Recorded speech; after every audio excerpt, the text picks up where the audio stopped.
রাসূলুল্লাহ। এই নামাজ এমন একটা জিনিস,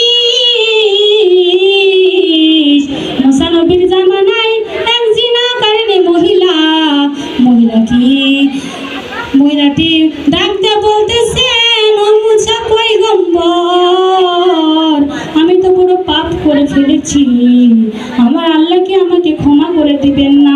তখন মুসা নবী ডাক দিয়ে বলতেছেন, ও মহিলা, তুমি কি এমন পাপ করেছো যে আমার আল্লাহ তোমাকে ক্ষমা করে দিবেন না? তখন ওই মহিলাটি বলতেছেন, ও মুসা, আমি জিনা করেছি, জিনা করে করে আমার গর্ভে একটা সন্তান এসেছিল, ওই সন্তানটা দুনিয়ার জমিনে জন্ম নেওয়ার পর এক আছাড়ে তাকে আমি মেরে ফেলেছি। তখন মুসা নবী বলতেছেন, তুমি একটা নিকৃষ্ট মহিলা, তুমি জিনাকারিনী, হত্যা করেনি, তোমার মতো নিকৃষ্ট মহিলা এই পৃথিবীতে আর হতে পারে না, তুমি এক্ষুনি আমার দরজায় থেকে চলে যাও, বিতাড়িত হও, আমার আল্লাহ তোমাকে ক্ষমা করে দিবেন না। মুসা নবী ওই মহিলাটিকে অপমান করে দরজায় থেকে তাড়িয়ে দিলেন।